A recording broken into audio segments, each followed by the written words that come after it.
السلام عليكم ورحمة الله وبركاته.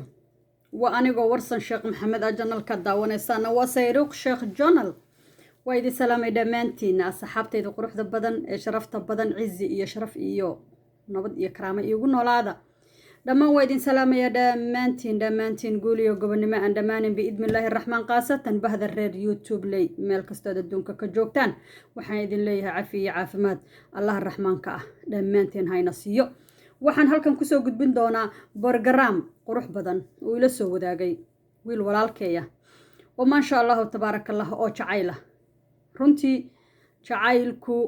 waxa weeye waa dhismaha nolosha jacaylku wuxuu ka bilowdaa kalsooni waxaana lagu aasaasaa kalsooni wuxuuna ku shaqeeyaa waa kalsooni iyo daacad wuxuu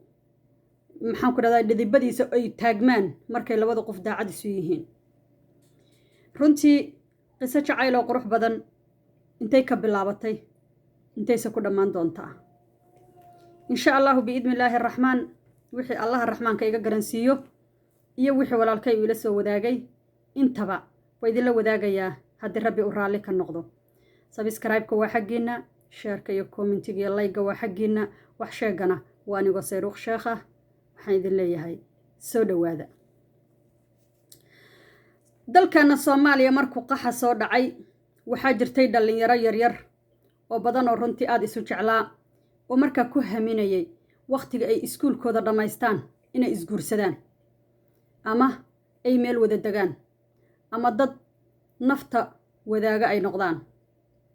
laakiin maxaa dhacay qaxii iyo burburkii dhibka badnaa iyo qaxootigii aan naga dhamaanin ilaa hadda indhamaad ka lahayn baa la soo galay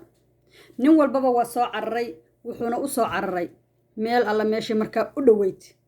hase ahaatee labadan qof ee isjeclaa ee yaryaraa waxay u soo wada baxeen hal meel oo keliya maadaama darisna ay ahaayeen iskuulna ay wada dhiganayeen maasha allahu tabaarakallah hal meel bay soo wada aadeen oo dad kala dhumay ma aysan noqonin waxa la soo qaxaba magaaladii quruxda badneed ee la deganaa waa laga soo qaxay rafaad iyo silic badan baa la soo maray waxa la yimi dalka Kenya waxa lagu noqday qaxooti waxa la soo degay ugu horeen qaxootiga Mirafa ka bacdi waxa loo bedelay Utanga markii la degay runtii wali labadan qof waa isjeclaayeen waaridku ma soo ogeyn laakiin gabadhan iyo wiilkan laba qof oo isjecel bay ahaayeen jacaylna ka dhaxeeyo mar inay sheegtaana damacsanaa ballantooduna ay ahayd guur inay isguursadaan maxaa dhacay waxaa dhacday in dadku barigaas dhoof aad loo raadin jiray ee dadku dhoofku aad u jeclaayeen wiilkana uu aad u jeclaa inuu dibadda u baxo gabadhuna ay aad u jeclayd in dibadda u baxdo waxaa dhacday in halka process lagu wada sugo processki sida loo sugayay oo nin walba uu lahaa processka goormaad mari doontaa goormaad qaadan doontaa goormaad geli doontaa goormaad bixi doontaa sida la isu lahaa ayaa waxa la soo doontay gabadhii yaa soo doontay nin dibadaha jiro xaguu ka yimi oo ka soo dhacay dabeelaha waday ilaa jacayl ma wadina dabeel baa waday qofku jacaylka uu wado waxa weeye waa inay muddo dadku wada sheekaystaan waa in dadku isbartaan waa in dadku isfahmaan waa in dadku dabeecad horta ku heshiin karaan marka ka bacdi baad jacayl wadaagi kartaan laakiin haddii xaggii waaridka inta laga soo galo la yiraahdo gabadhii ina hebel uu dhalay baan doonaynaa oo la yiraahdo ma gabadhaas aad rabteen ha way joogtaa gabadhaas ma sha Allah waa gabar fiican oo wanaagsan hadda soo doono gabadhii waxa ku dhacday in la soo doonto iyada oo ninka aysan is arkin Mareykan buu ka yimi waa imaaday wadankii gabadhii ugu guursaday waa loo gurgeeyay wiilkii walaalkeenha maxaan ku dhacay wuxuu yiri muddo dhowr bari ah ba horta tabcaan ahaa oo dhakhtarkii la dhigay oo la iga soo bixiyay oo meel la iga hayo la garan waayay oo dhiig kasta la iga qaaday oo si kasta la ii baaray oo beel aan la iga baarinba aysan jirin waxa i hayo xanuunka i hayo waa jacayle ma aha xanuunkii dawada lahaa kani dawo ma leh qofkii uu rabay buu rabaa oo kaasaa daaweyn karo waase anigu ila tahay qofkii rabay unbaa daaweyn karo laakiin hadda cid kale ma daaweyn karto wuxuu yidhi gabadhii markii la iga guursaday gabdho badan baa isa soo qaaday gabdho badan baa damcay inaan la sheekaysto yacnaa isoo haweystay oo rabay inaan la sheekaysto oo geesaha iga soo galay oo i dhahay war iska ilow war waa lagaa guursaday war maxaa kugu dhacay war maxaa kaa qaldan war naftaada kor u qaad wuxuu yidhi muddo bil ah baan waxaan ahaa buu yidhi qof dhankii loo wataba iska raaca dadka anuu maskaxdii iyo maankii iyo miyirkii wuxuu raacay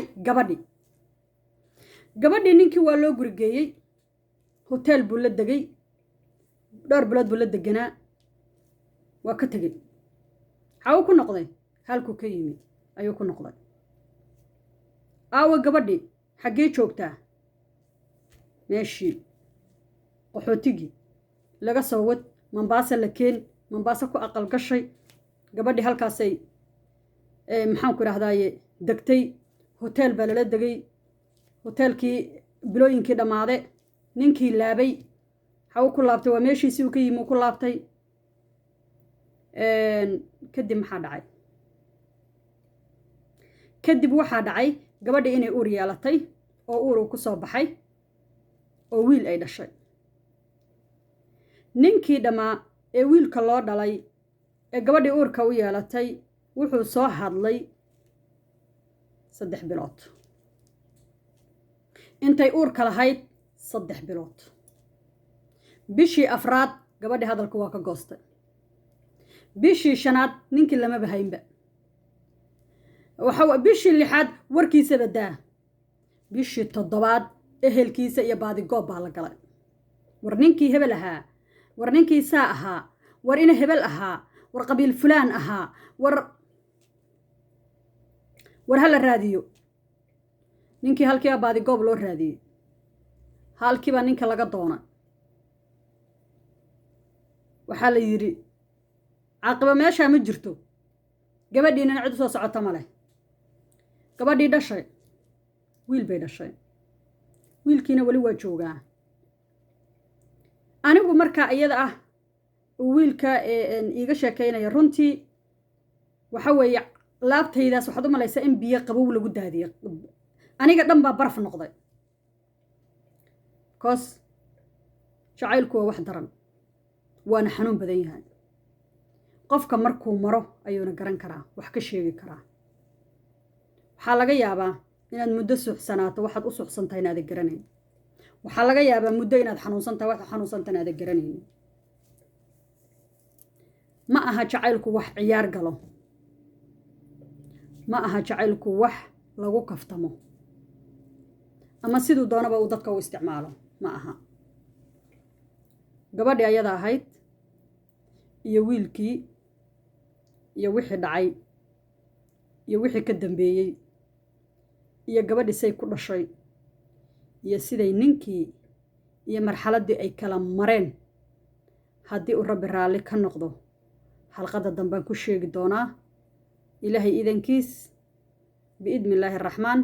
iyo gabadhii halkii ay ku dambeysay iyo wiilkii jacaylkiisii ma helay mise wuu waayey biidni illaahi araxmaan waxaa idinkaga tegayaa anigoo ah warsan sheekh maxamed salaamu allaahi calaykum guul iyo gobonnimo meel kastoo adduunka aad joogtaan hawaara jacaylku dadka is jecelna allah isu daayo allah isu barakeeyo salaamu allaahi calaykum